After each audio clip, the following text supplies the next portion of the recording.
ಬರೋಬ್ಬರಿ 19 ತಿಂಗಳ ಬಳಿಕ ಬೀದರ್ನ ಎಟಿಎಂ ರಾಬರಿ ಮಾಡಿದವರ ಕೈಗೆ ಕೋಳ ಬಿದ್ದಿದೆ. ಓರ್ವನ ಕೊಂದು 80 ಲಕ್ಷಕ್ಕೂ ಹೆಚ್ಚು ಹಣ ಎತ್ಕೊಂಡು ಹೋದವರನ್ನ ಬಿಹಾರದಲ್ಲಿ ಬಂಧಿಸಿದ್ದಾರೆ.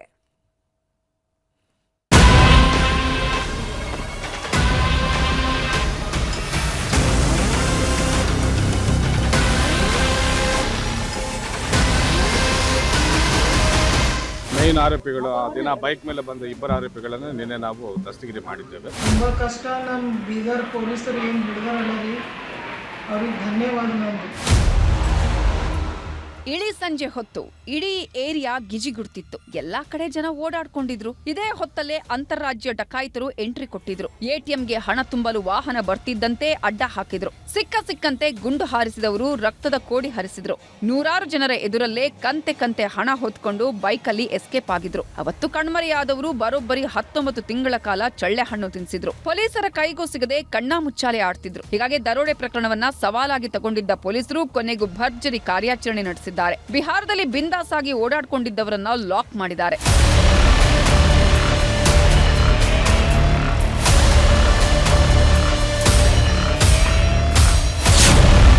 ಒಂದು ವರ್ಷ 7 ತಿಂಗಳು ದರೋಡೆಕೋರರ ಕಣ್ಣಾ ಮುಚ್ಚಾಲೆ.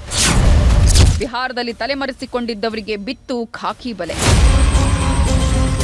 ಜನವರಿ 16, 2025 ಇಡೀ ರಾಜ್ಯವೇ ಬೆಚ್ಚಿ ಬಿದ್ದಿತ್ತು. ಬೀದರ್ನಲ್ಲಿ ಹಣ ತುಂಬಿಕೊಂಡ್ಬರ್ತಿದ್ದ ಎಟಿಎಂ ವಾಹನವನ್ನ ಅಡ್ಡಗಟ್ಟಿದವರು ದಾರಿ ಮಧ್ಯೆ ಅಟ್ಟಹಾಸ ಮೆರೆದಿದ್ರು. ಈ ವೇಳೆ ತಡೆಯಲು ಬಂದ ಸಿಎಂಎಸ್ ಸಿಬ್ಬಂದಿ ಗಿರಿ ವೆಂಕಟೇಶ್ ಹಾಗೂ ಶಿವಕುಮಾರ್ ಮೇಲೆ ಗುಂಡಿನ ಮಳೆ ಸುರಿಗೈದಿದ್ರು.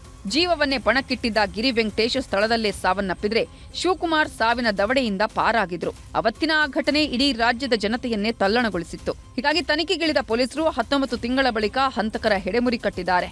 ಬಿಹಾರದಲ್ಲಿ ಅಡಿಗೆ ಕೂತಿದ್ದವರನ್ನ ಎತ್ತಾಕೊಂಡು ಬಂದಿದ್ದಾರೆ.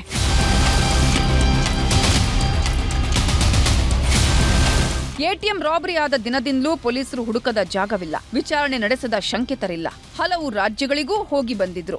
ಆದ್ರೆ ಖದೀಮರ ಸುಳಿವು ಮಾತ್ರ ಸಿಕ್ಕಿರ್ಲಿಲ್ಲ. ಹೀಗಾಗಿ ಇನ್ನೇನು ಈ ಪ್ರಕರಣ ಮುಚ್ಚೇ ಹೋಯ್ತು ಅಂತ ಜನ ಮಾತಾಡ್ಕೊಳ್ತಿದ್ರು. ಇದೇ ಹೊತ್ತಲ್ಲೇ ಕಳೆದ 2 ತಿಂಗಳ ಹಿಂದೆ ದರೋಡೆಕೋರರ ಬಗ್ಗೆ ಬೀದರ್ ಪೊಲೀಸರಿಗೆ ಸುಳಿವು ಸಿಕ್ಕಿದೆ. ಕೂಡಲೇ ಕಾರ್ಯಪ್ರವೃತ್ತರಾದ ಪೊಲೀಸರು ಹಂತಕರ ಇಂಚಿಂಚು ಮಾಹಿತಿ ಕಲೆ ಹಾಕಿದ್ರು. ಬಿಹಾರದಲ್ಲಿ ಓಡಾಡಿಕೊಂಡಿದ್ದವರ ಬೆನ್ನತ್ತಿ ಬಲೆಗೆ ಕೆಡವಿದ್ದಾರೆ. ಬಿಹಾರ ಜಿಲ್ಲೆಯ ಅಮನ್ ಸಿಂಗ್ ಹಾಗೂ ಅಲೋಕ್ನನ್ನ ಪೊಲೀಸರು ಲಾಕ್ ಮಾಡಿದ್ದಾರೆ. ವೈಶಾಲಿ ಜಿಲ್ಲೆಯ ದಾಮೋದರ್ ಬಳಿ ಹೋಗ್ತಿದ್ದಾಗ ಹಂತಕರು ಖಾಕಿ ಕೆಡ್ಡಾಗಿ ಬಿದ್ದಿದ್ದಾರೆ. ನಿನ್ನೆ ಮಧ್ಯಾಹ್ನ ಫೀಲ್ಡ್ಗಿಳಿದ ಪೊಲೀಸರು 2 ಜೀಪಲ್ಲಿ ಫಾಲೋ ಮಾಡ್ತಿದ್ರು. ಬೀದರ್ ಎಸ್ಪಿ ಪ್ರದೀಪ್ ಗುಂಟಿ ನೇತೃತ್ವದಲ್ಲಿ ಕಾರ್ಯಾಚರಣೆ ನಡೆದಿದ್ದು, ಒಟ್ಟು 20 ಸಿಬ್ಬಂದಿ ಈ ಕಾರ್ಯಾಚರಣೆಯಲ್ಲಿ ಭಾಗಿಯಾಗಿದ್ರು. ಬೈಕಲ್ಲಿ ಹೋಗ್ತಾ ಇದ್ದ ಆರೋಪಿಗಳನ್ನ ಬೆನ್ನತ್ತಿದ ಪೊಲೀಸರು ದರೋಡೆಕೋರರ ಬೈಕ್ಗೆ ಡಿಕ್ಕಿ ಹೊಡೆಸಿದ್ದಾರೆ. ಈ ವೇಳೆ ದರೋಡೆಕೋರರು ಬೈಕ್ನಿಂದ ಕೆಳಗೆ ಬೀಳ್ತಿದ್ದಂತೆ ಇಬ್ಬರನ್ನೂ ಪೊಲೀಸರು ಲಾಕ್ ಮಾಡಿದ್ದಾರೆ. ಈ ವೇಳೆ ಎಂಟ್ರಿ ಕೊಟ್ಟ ದಾಮೋದರ್ ಗ್ರಾಮದ ಗ್ರಾಮಸ್ಥರು ಪೊಲೀಸರ ಜೊತೆಗೆ ಜಗಳ ಶುರು ಮಾಡಿದ್ದಾರೆ. ಈ ವೇಳೆ ಎಎಸ್ಐ ಅಮಿತ್ ಮೇಲೆ ಗ್ರಾಮಸ್ಥರು ದಾಳಿ ಮಾಡಿದ್ದು ಕೈಗೆ ಗಾಯವಾಗಿದೆ. ಹಂತಕರನ್ನ ಜೀಪಿಗೆ ತುಂಬಿಕೊಂಡ ಪೊಲೀಸರು ಹೈದರಾಬಾದ್ ಏರ್ಪೋರ್ಟ್ಗೆ ಎಂಟ್ರಿ ಕೊಟ್ಟಿದ್ದಾರೆ. ಈ ವೇಳೆ ಎಸ್ಪಿ ಪ್ರದೀಪ್ ಗುಂಟಿ ಟೀಮ್ನ ಬೀದರ್ ಪೊಲೀಸರು ಭರ್ಜರಿಯಾಗಿ ಸ್ವಾಗತಿಸಿದ್ದಾರೆ. ಮೇನ್ ಆರೋಪಿಗಳು ದಿನ ಬೈಕ್ ಮೇಲೆ ಬಂದ ಇಬ್ಬರು ಆರೋಪಿಗಳನ್ನು ನಿನ್ನೆ ನಾವು ದಸ್ತಗಿರಿ ಮಾಡಿದ್ದೇವೆ. ಸುಮಾರು ಒಂದು 20 ದಿನದಿಂದ ಅವರ ಮೂವ್ಮೆಂಟ್ ಮೇಲೆ ನಾವು ನಿಗಾ ವಹಿಸಿದ್ದೇವೆ. ಅದರ ಪ್ರಕಾರ ನಿನ್ನೆ ಇಂಥ ಕಡೆ ಬರಬಹುದಂತ ನಾವು ಅಂದಾಜು ಮಾಡಿ ಅಲ್ಲಿ ಟ್ರ್ಯಾಪ್ ಮಾಡಿ ಕೂತಿದ್ವಿ ನಾವು. ಸೊ ನಿನ್ನೆ ಸಿಕ್ಕಿದ್ದಾರೆ, ಅವರು ಇಬ್ಬರು ಸಿಕ್ಕಿದ್ದಾರೆ. ಇನ್ನೊಂದು ಟೀಮು ಬೈ ರೋಡ್ ಬರ್ತಾ ಇದೆ.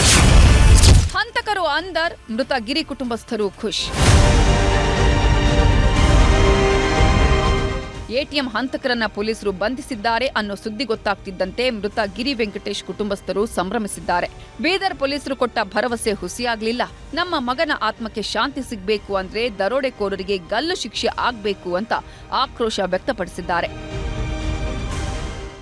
ತುಂಬ ಕಷ್ಟ. ನಮ್ಮ ಬೀದರ್ ಪೊಲೀಸರು ಏನು ಹಿಡಿದಾರಲ್ಲ ರೀ, ಅವ್ರಿಗೆ ಧನ್ಯವಾದ. ನಂದು ಬಟ್ ನನ್ನ ಮಗನಿಗೆ ಹೊಡೆದಾಕಿರಲ್ಲ ರೀ, ಅವ್ರಿಗೆ ಜೀವಾವಧಿ ಶಿಕ್ಷೆ ಆಗ್ಬೇಕು ರೀ.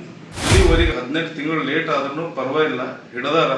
ಅವ್ರಿಗೆ ನಮ್ಮ ತಮ್ಮ ಹೆಂಗೆ ಯಾವ ರೀತಿಲಿ ಸರಿ ಹೋಗ್ಯಾನ ಅದೇ ಸಜಾ ಅವ್ರಿಗೆ ಕೊಟ್ಟರೆ ನನಗೆ ಆ ಗೊತ್ತು. ನನಗೆ ನಮ್ಮ ತಮ್ಮನ ಆತ್ಮ ಶಾಂತಿ, ನಮಗೆ ನಮ್ಮ ಮನೆ ನಮ್ಮ ಫ್ಯಾಮಿಲಿದವರಿಗೆ ನಮಗೆ ಸಂತೋಷ ಆಯಿತು ಅಂತ. ಇನ್ನು ದರೋಡೆ ಪ್ರಕರಣದಲ್ಲಿ ಗಂಭೀರವಾಗಿ ಗಾಯಗೊಂಡಿದ್ದ ಶಿವಕುಮಾರ್ ಕುಟುಂಬಸ್ಥರು ಕೂಡ ಸಂತಸ ವ್ಯಕ್ತಪಡಿಸಿದ್ದಾರೆ. ದರೋಡೆಕೋರರು ನಮ್ಮ ಜೀವನವನ್ನೇ ಹಾಳು ಮಾಡಿದ್ರು. ನನ್ನ ಸಹೋದ್ಯೋಗಿಯನ್ನ ಕೊಂದು ನನ್ನನ್ನ ಸಾವು ಬದುಕಿನ ಮಧ್ಯೆ ನರಳಾಡುವಂತೆ ಮಾಡಿದ್ರು. ಕಠಿಣ ಶಿಕ್ಷೆ ಆಗ್ಬೇಕು ಅಂತ ಗಾಯಾಳು ಶಿವಕುಮಾರ್ ಆಕ್ರೋಶ ವ್ಯಕ್ತಪಡಿಸಿದ್ದಾರೆ. ನನಗಿಲ್ಲಿ ಎದೆ ಭಾಗದಲ್ಲಿ ಇಲ್ಲಿ ಗುಂಡು ಹತ್ತಿತ್ತು.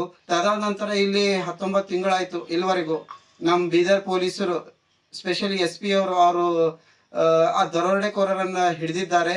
ನನಗೆ ಇನ್ನೂವರೆಗೂ ಏನು ಆರ್ಥಿಕ ಪರಿಹಾರ ಕೊಡ್ತೇನೆ ಅಂತ ಅಂದಿರೋ ಅದು ಭರವಸೆನೇ ಆಗಿದೆ. ಒಟ್ನಲ್ಲಿ 19 ತಿಂಗಳಿಂದ ಪೊಲೀಸರಿಗೆ ಚಳ್ಳೆ ಹಣ್ಣು ತಿನ್ನಿಸ್ತಾ ಇದ್ದವರು ಲಾಕ್ ಆಗಿದ್ದಾರೆ. ಖದೀಮರು ಎಷ್ಟೇ ಜಾಣರಾಗಿದ್ರೂ ಪೊಲೀಸರು ಒಂದು ಹೆಜ್ಜೆ ಮುಂದಿರ್ತಾರೆ ಅನ್ನೋದಕ್ಕೆ ಈ ಘಟನೆಯೇ ಜೀವಂತ ಸಾಕ್ಷಿ. ದುರ್ಗಪ್ಪ ಹೊಸಮನಿ, ನ್ಯೂಸ್ 18 ಬೀದರ್.